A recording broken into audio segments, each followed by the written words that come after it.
Voilà un séchoir solaire, c'est le modèle que Vincent et moi nous vous proposons à la construction dans cet ouvrage. Alors moi en tant que jardinier, c'est vraiment un modèle qui est intéressant parce que ça me permet de varier les techniques de conservation que j'utilise pour mes fruits et mes légumes. Ça offre une technique de conservation peu énergivore, qui ne fait que appel au soleil. Et donc ce modèle, nous l'avons conçu pour être accessible aux particuliers tant dans le montage que dans le stockage. C'est un modèle aussi qui permet de déshydrater en une seule fois de grosses quantités de fruits ou de légumes. On peut réussir à placer jusqu'à 8 kg de pommes à l'intérieur.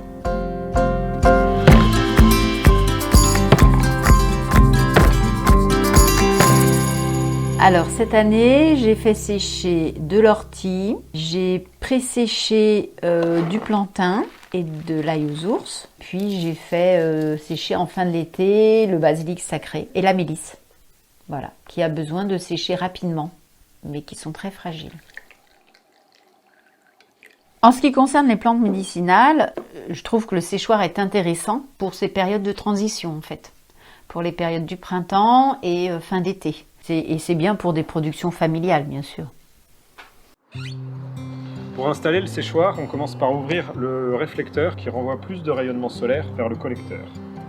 L'air froid rentre en dessous de la caisse, se réchauffe et rentre dans la chambre de séchage qui est localisée derrière.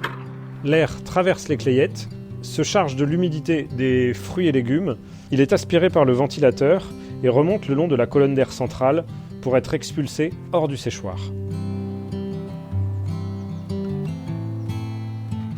C'est un modèle simple à construire grâce aux outils que tout le monde a chez soi.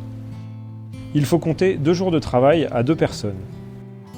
J'ai fabriqué le séchoir solaire et même si je ne suis pas bricoleuse, voilà, je me suis débrouillée pour faire les claies, pour mettre les petites encoches pour poser les claies.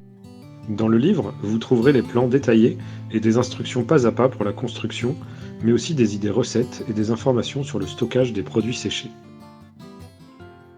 Mon truc, c'est la pratique du glanage. Donc le glanage, c'est simple, il s'agit de récupérer des fruits et des légumes, ce qu'on appelle les invendus ou des choses qui sont abîmées ou jetées.